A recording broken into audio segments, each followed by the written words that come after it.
السلام علیکم ورحمۃ اللہ وبرکاتہ۔ جواب نامہ کے خصوصی نشریات ایک ہمارا پروگرام جو ہے اس کے ساتھ ہم لوگ آپ کے سامنے حاضر ہیں۔ تھوڑی سی ہم لوگ کی نشریات میں جو ڈیلے ہوا ٹیکنیکل وجوہات کی وجہ سے، اس کے لیے ہم معذرت خواہ ہیں۔ تو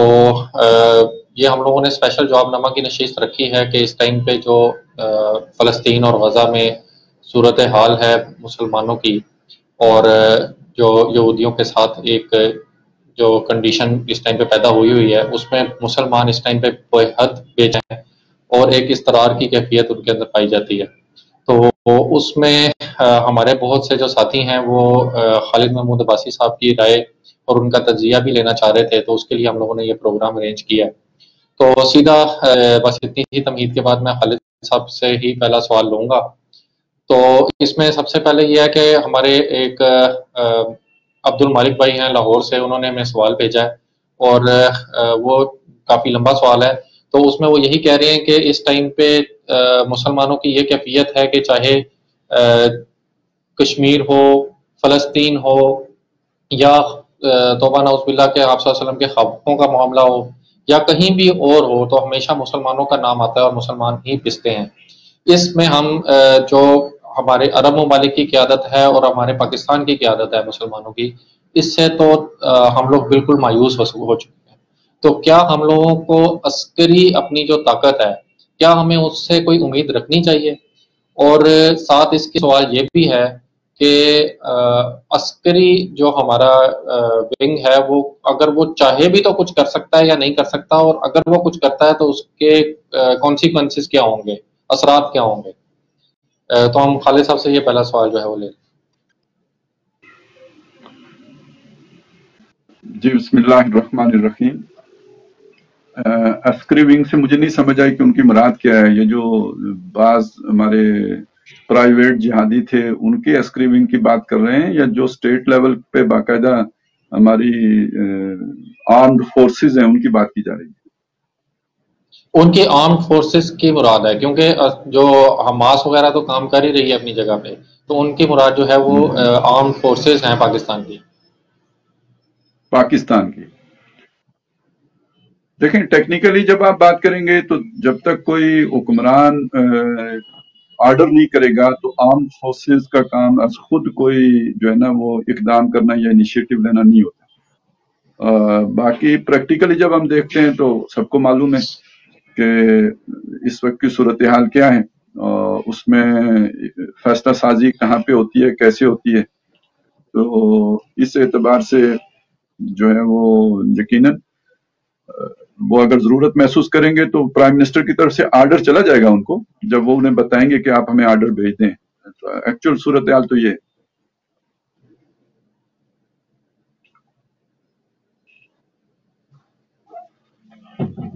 جی اچھا، نیکسٹ کوشچن میں آپ سے لیتا ہوں کہ ہمارے ایک ساتھی ہیں محمد احمد بھائی، وہ کہتے ہیں کہ مسجد اقصی جو ہے اس کی تولیت آپ صلی اللہ علیہ وسلم کو دی گئی تھی واقعہ معراج کے دوران، اور سمجھ لیں کہ یہ مسلمانوں کے لیے خوشخبری تھی کہ مسجد اقصی جو ہے اس کا کنٹرول مسلمانوں کے حوالے ہو جائے گا۔ تو آپ صلی اللہ علیہ وسلم نے اس کے معاملے میں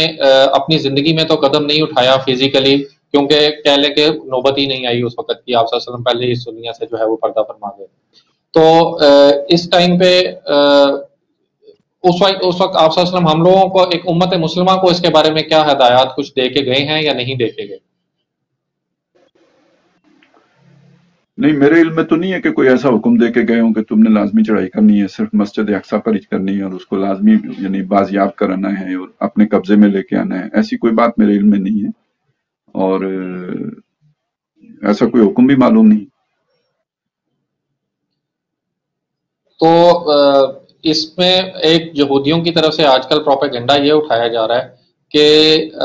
اور ایک انٹرنیٹ پہ بحث ہے کہ جب آپ صلی اللہ علیہ وسلم کا دور تھا، ان کے زمانے میں جب قرآن مجید میں یہ لفظ آتا ہے کہ جی مسجد اقصی کی طرف ان کو لے کے جایا گیا، تو وہاں تو مسلمان ابھی پہنچے ہی نہیں تھے، تو وہاں تو مسجد کوئی نہیں تھی۔ تو یہ تو 6 صدی عیسوی میں جو ہے وہ بنائی گئی ہے۔ تو اس مطلب اب مسلمانوں کا تو یہاں پہ کوئی حق نہیں ہے کہ مسلمان جو ہے وہ یہاں پہ مسجد بنائیں۔ تو اس حوالے سے جو ہے مسلمانوں کا نقطہ نظر کیا ہے؟ تو یہ جو قرآن مجید نے کہا کہ مسجد اقصی لے گئے تھے، وہ کیا تھا وہاں پہ؟ کچھ نہیں تھا، ہمیں لے گئے تھے۔ عمارتی کو مسجد نہیں کہتے، جو سجدہ کرنے کی جگہ ہے اس کو مسجد کہتے ہیں۔ اور یہ والی مسجد جو جسے آج آپ مسجد حرام کہتے ہیں، یہ بھی اس شکل میں اس وقت موجود نہیں تھی۔ جسے کہا گیا مسجد حرام سے مسجد اقصی لے کے گئے، تو یہاں پہ بھی جو ہے مسجد اس صورت میں موجود نہیں تھی۔ تو یہ جو بھی یہ حرم کا علاقہ ہے، یہ سارا اس معنی میں مسجد حرام ہی ہے۔ اور اسی طرح وہاں پہ بھی جو وہ ایریا ہے وہ مسجد سا ہے، عمارت ہو یا نہ ہو۔ تو یہ تو خود ایک چیز پہلے جوڑی ہے ایک تصور کے ساتھ کہ مسجد کا مطلب عمارت ہوتا ہے، پھر اس کے اوپر ایک اور جو ہے نا وہ رضا لگا دیا خود ہی کہ جی چونکہ عمارت نہیں تھی لہذا مسجد ہی نہیں تھی۔ لیکن یہ نہیں سوچا کہ جو بندہ یہ بات مان رہا ہے، تسلیم کر رہا ہے، وہ کس بات کو رد کر رہا ہے۔ اللہ چاہتا ہے کہ میں مسجد حرام سے مسجد اقصی لے کے گیا ہوں۔ اب ایک بندہ کہے وہاں مسجد تھی نہیں، تو اللہ تعالیٰ نے کیا بات کی ہے پھر؟ تو یہ ہر مطلب تھوڑا سا بھی سینس رکھنے والے آدمی کو سوال بیسیکلی اس طرح تو اٹھانا نہیں چاہیے جس کے دل میں کوئی ایمان کی رمق ہے کہ وہاں تو مسجد تھی نہیں تو اس کا مطلب کیا ہے۔ یہ بات اپنی جگہ پہ ٹھیک ہے کہ بھئی یہ سوال ذہن میں پیدا ہو گیا کہ مسجد نہیں تھی، ٹھیک ہے پیدا ہو گیا، تو کیا تھا کہ جس کو قرآن مجید نے مسجد اقصی کہا؟ یوں اگر آپ کا ذہن چلتا ہے تو یہ ایمان کے تابع ہے، لیکن یوں اگر آپ کا ذہن چلتا ہے کہ جی وہاں جو مسجد تھی ہی نہیں، تو اس کا مطلب قرآن مجید کا یہ کلام مبہم ہے، قرآن مجید کا یہ کلام جو ہے یہ پھر ایک طرح کی یاوہ گوئی ہو گئی پھر۔ تو یہ تو بالکل ایک نانسنس طریقہ ہے، مسلمان کو یہ زیبا نہیں ہے کہ وہ اس طرح بات کرے۔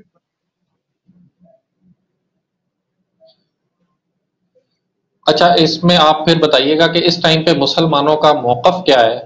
مسجد اقصی کو لے کے، کہ یہ اس ٹائم پہ کس کی کسٹڈی میں ہونی چاہیے؟ اور حضرت عمر رضی اللہ تعالیٰ عنہ نے جب اس کے اوپر فرسٹ ٹائم قبضہ کیا تھا تو اس وقت انہوں نے اس کو کس حالت میں چھوڑا تھا؟ دیکھیں، یہ آپ کے سوال کے اندر ہی الجھن ہے۔ مسئلہ مسجد اقصی کا نہیں ہے اس وقت، مسئلہ ہے یروشلم کا۔ دو چیزوں کو علیحدہ علیحدہ کریں۔ یروشلم پر اسرائیل کا قبضہ ہے 1967 سے، اس ایریے میں جس ایریے میں مسجد اقصی تھی۔ اور اس کے بعد اگلی بات یہ ہے کہ وہ ان کے خیال میں جو وہ تھرڈ ٹیمپل بنانا چاہتے ہیں جو اسی کسی ایریے میں ان کا تھا،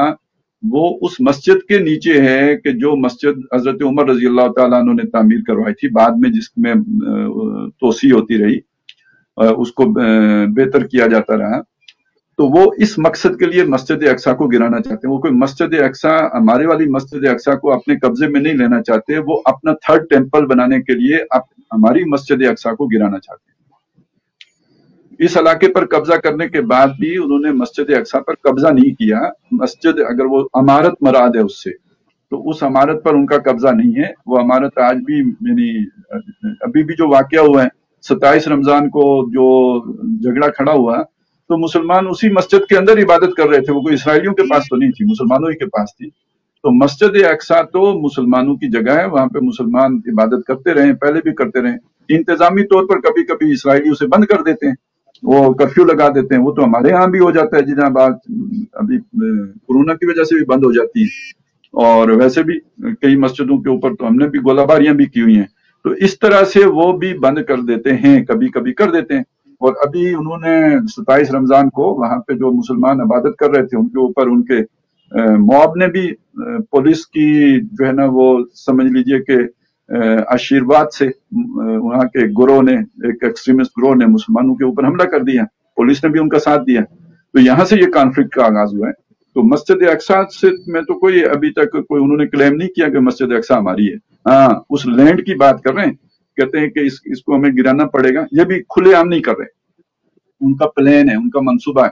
کہ یہ کسی طرح اسے گرا دیں تاکہ جو وہ بنانا چاہتے ہیں تھرڈ ٹیمپل پر، اس کی تعمیر کا آغاز ہو سکے۔ سر، ایک سوال ہمارے پاس ایک محمد احمد بھائی ہیں ہمارے لاہور سے، انہوں نے کیا ہے، اسی سے ضمن میں آتا ہے کہ کچھ یہودی نقشے جو اس ٹائم پہ انٹرنیٹ وغیرہ پہ اویلیبل ہیں، ان میں جو ہیکل سلیمانی کی پوزیشن بھی بتائی گئی ہے، وہ اس ٹائم پہ جہاں پہ جو مسجد ہے اور مسجد کا نیلے سے رنگا گنبد ہے، ایک تو وہ گولڈن ہے نا جو گنبد صخرہ ہے، جو دوسرا مسجد جی جی جی، تو وہ اس پوزیشن پہ نہیں ہے، بلکہ اس ٹائم پہ وہ جو ایک صحن یا کھلا احاطہ ہے وہ اس جگہ پہ آتا ہے. تو کیا وہ اس کھلی جگہ پہ وہ کیوں تعمیر نہیں کر لیتے اپنا ہیکل؟ اور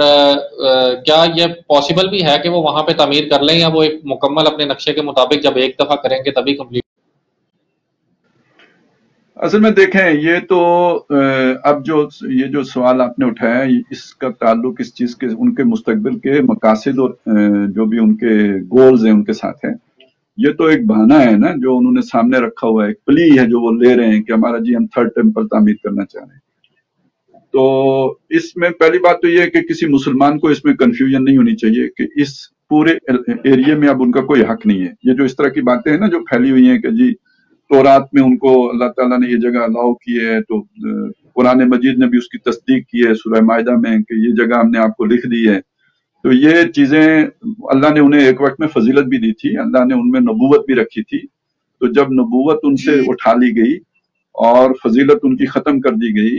اور ان پر ذلت اور مسکنت تھوپ دی گئی، وَضُرِبَتْ عَلَيْهِمُ الذِّلَّةُ وَالْمَسْكَنَةُ وَبَاءُوا بِغَضَبٍ مِّنَ اللَّهِ، ان کی جگہ پہ ایک نئی امت اٹھا دی گئی، کنتم خیر امت اخرجت للناس، اور وَكَذَلِكَ جَعَلْنَاكُمْ أُمَّةً وَسَطًا لِتَكُونُوا شُهَدَاءَ عَلَى النَّاسِ. تو اب وہ جب اس منصب ہی سے معزول ہو گئے جس منصب کی بنیاد پر انہیں وہ جگہ الاٹ کی گئی تھی، تو اب وہ اس کے حقدار نہیں تھے، اور بلکہ ان سے تو وہ حق اللہ تعالیٰ اس سے پہلے ہی تکوینی طور پہ چھین چکا تھا. نبی صلی اللہ علیہ وسلم کی بعثت سے 500 سال، بلکہ بعثت کیا، پیدائش سے 500 سال پہلے ان کو وہاں سے دیس نکالا دیا جا چکا ہوا تھا. تو اس وقت تو وہاں پہ عیسائیوں کا قبضہ تھا اس پورے علاقے کے اوپر. جب نبی صلی اللہ علیہ وسلم کی بعثت ہوئی ہے تو وہاں پہ کوئی یہودی جو ہے نا وہ قیام پذیر نہیں تھا. اور جب مسلمانوں نے یہ علاقہ فتح بھی کیا تھا تو یہ عیسائیوں نے مسلمانوں سے یہ اس بنیاد پہ چابیاں دی تھی مسلمانوں کو کہ یہاں آپ کسی یہودی کو آباد نہیں ہونے دیں گے. یہ حضرت عمر رضی اللہ تعالیٰ عنہ کی کمٹمنٹ ہے عیسائیوں، اس وقت کے عیسائیوں کے ساتھ. تو بلکہ حضرت عمر نے چھوٹ لے کے دی تھی، وہ تو کہتے تھے آنے ہی نہیں دیں گے. تو حضرت عمر نے کہا کہ ان کی بھی یہاں پہ جو ہے نا وہ ہے یادداشتیں، تو اس کے لیے انہیں جو ہے وہ آنے کی چھوٹ ہونی چاہیے. تو انہوں نے کہا ٹھیک ہے، وزٹرز کے طور پر زیارت کے لیے آ سکتے ہیں، زیارت کریں اور واپس چلے جائیں. یہاں قیام نہیں کر سکتے، یہاں رہائش نہیں رکھ سکتے، یہاں جگہ نہیں خرید سکتے. تو یہ تو عیسائیوں کی ڈیمانڈ تھی اس وقت. تو کہنے کا مطلب یہ ہے کہ اس وقت وہ اس پورے جو ان کا قبضہ ہے وہ غاصبانہ ہے. یہاں تک کہ اقوام متحدہ کے جو قراردادیں ہیں ان کی روشنی میں بھی جس علاقے میں مسجد اقصی واقع ہے، یہ جو مشرقی یروشلم ہے، اس کے اوپر 1967 میں جو اسرائیل نے قبضہ کیا ہے یہ مقبوضہ فلسطین کہلاتا ہے. یہ ابھی اقوام متحدہ نے بھی اس میں اسرائیل کی جو ہے وہ حق ملکیت یا حق حکمرانی تسلیم نہیں کیا ہوا ہے. تو یہ چیز ہے، یعنی قانونی پوزیشن اس کی یہ ہے. البتہ جو بات میں کہہ رہا تھا کہ یہ تو انہوں نے بہانے بنائے ہوئے ہیں، آگے رکھی ہوئی یہ بات کہ جی ہم تھرڈ ٹیمپل بنانا ہے اور ہمارا بھی حق ہے، اگرچہ کہ قانوناً ابھی ان کا حق نہیں ہے، قانوناً بھی نہیں ہے، حقیقتاً بھی نہیں ہے. وہ میں نے آپ کو بتا دیا کہ اللہ تعالیٰ نے تو انہیں معذور کر دیا، اور قانوناً جو اقوام متحدہ کے قانون کی روح سے بھی وہ اس کا حق نہیں رکھتے ہیں. لیکن یہ کہ مسئلہ اور ہے، مسئلہ اس سے اگلا ہے، اور وہ ہے گریٹر اسرائیل بنانے کا معاملہ. اور وہ کسی کو، اقوام متحدہ کو، کسی سلامتی کونسل کو، کسی عالمی برادری کو جوتی کی نوک پر رکھنے کے لیے تیار نہیں ہے. وہ قدم با قدم اپنے منصوبے کی طرف پچھلے 70 سالوں سے بڑھ رہے ہیں. 48 میں جو بنا ہے یہ اسرائیل، اور تب سے لے کے آج تک وہ آگے ہی بڑھے ہیں اور عالمی برادری کو بالکل خاطر میں نہیں لائے، نہ کسی پریشر کو انہوں نے جو ہے وہ کسی درجے میں بھی لیا ہے. وہ اپنے رخ پر جو بھی انہوں نے اپنے لیے طے کیا اس میں آگے بڑھتے چلے جا رہے ہیں. ایک انہیں بس اندیشہ باقی جو رہ گیا ہوا تھا وہ یہ کہ مسلم عوام حکمرانوں سے انہیں کوئی وہ مسئلہ نہیں ہے. پوری عالم اسلام میں انہوں نے ایسے حکمران مسلط کیے ہیں کہ جو ان سے دائیں یا بائیں انہیں نہیں ہوں گے، جو ادھر سے آرڈر آئے گا وہی کریں گے. ٹھیک ہے، یہ نہیں ہوتا کہ بھئی یروشلم سے ہمیں حکم ملتا ہے، ہمیں برطانیہ سے مل جائے گا، ہمیں ریاض سے مل جائے گا، تو اس کا کھرا تلاش کریں گے تو وہ جا کے یروشلم ہی نکلے گا. لیکن یہ کہ بہرحال اس وقت کے مسلمان حکمرانوں سے ان کو اپنے مقاصد کے راہ میں مزاحم ہونے کا کوئی اندیشہ نہیں ہے. اگر اندیشہ ہے تو اس بات کا ہے کہ مسلم عوام میں کوئی بغاوت نہ پھوٹ پڑے، اور یہ رجیمز جو اس وقت مختلف مسلمان ملکوں پر مسلط ہیں، کہیں ان کی جگہ پر جو ہے نا کوئی ایسے لوگ نہ آ جائیں کہ جو ہمارے لیے خطرے کا باعث بنے۔ تھوڑا بہت انہیں اگر کوئی اندیشہ ہے تو ایران سے ہے، اور ایران کے لیے بھی ابھی انہوں نے ایک لالی پاپ جو ہے وہ مارکیٹ کیا ہوا ہے، تھرو کیا ہوا ہے مارکیٹ میں۔ اب دیکھیں کہ ایران اس میں آتا ہے پھندے میں یا نہیں آتا، کہ وہ چونکہ بائیڈن صاحب آ گئے ہیں تو انہوں نے کہا جی وہ ٹرمپ صاحب نے جو معاہدے آپ کے ختم کر دیے تھے ہم ان کو دوبارہ جو ہے نا ان معاہدوں کی اثر نو تجدید کریں گے۔ تو اگر ایران آگے کہ اس کی ممکن ہے اور یہ کہ اس کے لیے کچھ سہولتیں عالمی برادری دے دے گی تو اسے ہم یا فلسطینیوں کو قربان کرانے میں اس کو بھی کوئی نہیں ہوگا۔ بالکل جیسے ہم نے افغانستان سے یو ٹرن لے لیا تھا، ہماری اپنی ایک وقت میں اسٹریٹجی تھی، اور اس کے تحت ہم شاید اسے 5واں صوبہ بنانا چاہتے تھے، لیکن یہ کہ جب ہم نے دیکھا کہ نہیں کام بنتا تو ہم پیچھے ہٹائے، یو ٹرن لے لیا۔ تو ایران بھی یو ٹرن لے لے گا اگر اسے کچھ نظر آ رہا ہوا دنیا میں۔ تو خطرہ جو بھی ہے اسرائیل کے لیے یا جو بھی ان کے منصوبہ ساز ہیں ان کے لیے، وہ صرف اتنا سا ہے کہ مسلم عوام کی طرف سے کوئی ایسا شدید رد عمل نہ آ جائے کہ یہ جو اس وقت مسلط کردہ حکمران ہیں ان کے ہاتھوں سے اقتدار نکل جائے اور کسی ایسی مسلم لیڈرشپ کے پاس چلا جائے جو ہمارے لیے خطرناک ثابت۔ السلام علیکم خالد صاحب۔ جی سر۔ اچھا وعلیکم السلام۔ ہم دیکھتے ہیں کہ کچھ سال پہلے یہ ٹرمپ ایڈمنسٹریشن کے ٹائم پہ ایک ہسٹورک موو کی تھی انہوں نے، جس میں امریکہ کی ایمبیسی جو ہے وہ جیروسلم میں انہوں نے شفٹ کی تھی۔ تو امریکہ کا ایک رول تو ہمارے سامنے ہے، کلیدی رول ہے اسرائیل کو سپورٹ کرنے میں۔ تو آپ ابھی کی صورتحال میں کس طرف جیو پالیٹکس کو جاتے ہوئے دیکھ رہے ہیں، جب ساری حقیقتوں کے باوجود بھی امریکہ اسرائیل کی پشت پہ کھڑا ہوا ہے، اور ٹرمپ کے بھی کچھ اگر ہم بیک گراؤنڈ دیکھیں تو وہ ریلیجسلی موٹیویٹڈ ایک گروہ ہے، اور یہاں پہ بھی جیروسلم کی جیسے آپ نے کہا کہ لیگل حیثیت نہیں ہے، لیکن یہ ایک تھیولوجی بیسڈ ایک پولیٹیکل موو ہے۔ تو آپ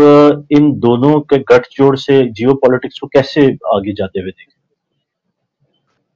سر یہ چیز دیکھیں کہ جو ڈیموکریٹ ہیں یہ تھوڑا سا مطلب ایک فلسطینیوں کے لیے تھوڑا سا ایک نرم رویہ رکھتے تھے۔ ہم نے کلنٹن کو بھی دیکھا ہے، اوباما وغیرہ کی ایڈمنسٹریشن میں بھی تھوڑا بہت تھا کہ کچھ نہ کچھ ان کے حقوق کی بات کرتے تھے۔ باقی امریکہ کے اعتبار سے آپ یہ تو سوچیں ہی نہ کہ امریکہ کوئی فلسطینیوں کے لیے کوئی مضبوط موقف اختیار کرے گا۔ امریکہ پوری طرح اسرائیل کے ساتھ ہے، اور اسرائیل یہ کہنا مشکل ہے کہ امریکہ اسرائیل کے ساتھ ہے یا امریکہ اسرائیل ہے۔ یعنی اس وقت یعنی ٹرمپ جو لوگ تھے ان کا اور ان لوگوں کا تھوڑا سا ایک فرق ہے، وہ مذہبی بنیادوں پہ پرو اسرائیل تھے، وہ آپ انہیں کہہ لیں کرسچن زائنسٹ تھے وہ، اور یہ جو ہیں یہ جو اسرائیلی لابی ہے کاروباری، اس کی بنیاد پر یہ بالکل ان کے آگے بچھے ہوئے ہیں۔ اور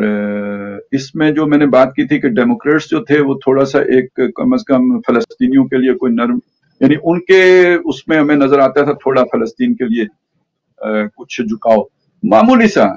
ذرہ بر۔ لیکن یہ جو صاحب ہیں بائیڈن صاحب، جو بائیڈن صاحب یہ تو اپنی پوری سیاسی کیریئر میں انتہا درجے کے پرو اسرائیلی شخص ہیں، اور انہوں نے ہر موقع پر اسرائیل کی بہت ہی ناروا قسم کی حمایت کی ہے۔ ان سے تو کسی خیر کی آپ توقع ہی نہیں رکھ سکتے، نیور۔ تو سر وہ جو ڈیل آف دا سینچری جس کا بڑا چرچا تھا، اور ٹرمپ صاحب کے داماد جو تھے انہوں نے اس کے لیے بڑی تگ و دو کی تھی،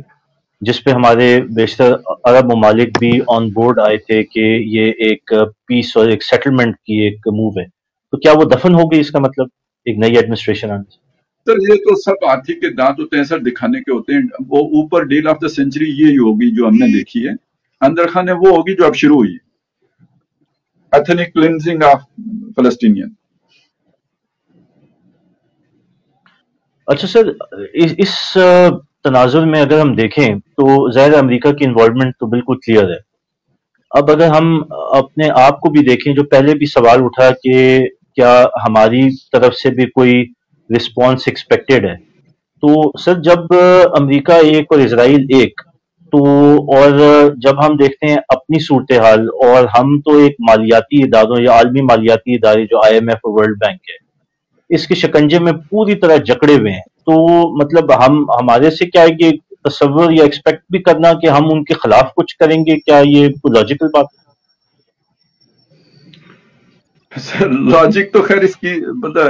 لاجک تو بنتی ہے خیر، لیکن یہ کہ یعنی ہم سے یہ توقع رکھنا بہت ہی عبث ہے، یہ ناممکنات میں سے کم از کم جو اس وقت ہمارے حالات ہیں اور جو ہماری حکمران ہیں، کرتا دھرتا کہنا چاہیے، حکمران کا لفظ شاید مناسب نہیں ہے، پتہ ہی نہیں ہمارا حکمران ہے کون، تو جو بھی اس وقت چلا رہے ہیں ملک کی باغ دوڑ جن کے ہاتھوں میں جہاں کہیں بھی ہیں، تو ان لوگوں سے یہ توقع رکھنا کہ وہ فلسطین کے مسئلے پر، سر خیر یہ تو بہت بڑی بات ہے کہ جی وہاں پہ ہم کوئی دھمکی لگائیں، سر آپ تو مذمتی بیان جاری کرنے کی ہمت نہیں کر سکے نا ابھی تک، کوئی وزیر اطلاعات صاحب ہی کا نہیں، چلے وزیر خارجہ کا بھی دفعہ بلا کریں، کسی وزیر اطلاعات کا بھی نہیں آ سکا جی، تو یہ تو بالکل ہی ناممکنات میں سے ہے کہ جی آپ کی جو ہے نا آپ کی طرف سے کوئی فلسطینیوں کو ریلیف ملے، اس معنی میں کہ ہم کوئی اسرائیل کو دھمکی لگائیں یا اس کے خلاف کوئی قدم اٹھائیں، یہ نہیں ہو سکتا جی، ہم کشمیریوں کے لیے کچھ نہیں کر سکے جو ہماری شارگ ہے، تو فلسطینیوں کے لیے ہم نے کیا کرا؟ صحیح بات ہے جی حسن بھائی۔ جی خالد صاحب، مسئلہ یہ ہے کہ جو جذبات ہیں مسلم قوم کے، وہ امت کے کہہ لیں جو عام عوام ہیں لیڈران کو چھوڑ کے، کیونکہ سارے فوائد بھی جو ہیں وہ ان ویسٹرن کنٹریز سے یہی لوگ ہی اٹھاتے ہیں جو لیڈران ہیں، عوام کو تو کچھ بھی نہیں ملتا، امت کے ہاتھ میں کیا آیا ہے، انہوں نے تو کوئی دنیاوی فائدہ بھی نہیں اٹھایا ہے، تو اس ٹائم پہ بڑی بے چینی پائی جاتی ہے عوام کے اندر، اور وہ اپنے آپ کو بہت بے بس فیل کر رہے ہیں، جیسے آپ نے ابھی تھوڑی دیر پہلے فرمایا بھی ہے کہ اگر یہود کو اور امریکہ کو بھی کوئی ڈر ہے وہ یہی ہے کہ ان کے اندر کوئی ایسی بغاوت پیدا نہ ہو جائے، تو اس ٹائم پہ آپ کیا کہتے ہیں کہ مطلب ایک مسلمان کی حیثیت سے انفرادی طور پہ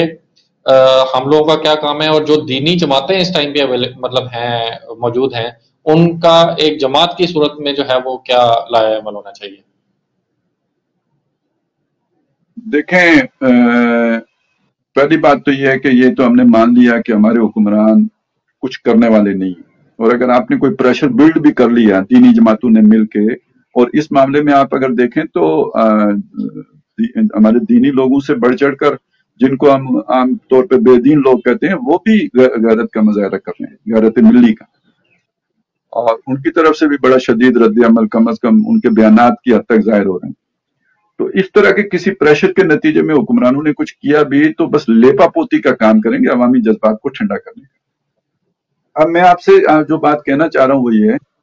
کہ دیکھیں جب یہ کام وہاں پہ غزہ میں شروع ہوا ہے تو یہ کوئی بغیر سوچے سمجھے نہیں شروع ہوا، پوری طرح اس کی منصوبہ بندی کر کے اس کے جتنے بھی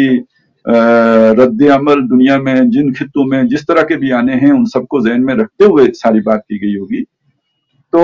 اب عوام کا رد عمل یہ کوئی غیر متوقع نہیں ہے، توقع کے مطابق ہے، عوام کا رد عمل آنا ہی ہے، وہ آ گیا، آ بھی سکے گا، آئندہ بھی ہو سکتا ہے اس سے شدید آئے، لیکن یہ کہ اس کو مینج کرنے کے طریقے بھی اگلوں نے سوچ کے رکھے ہوں گے، اس کے لیے کیا ہے عوام،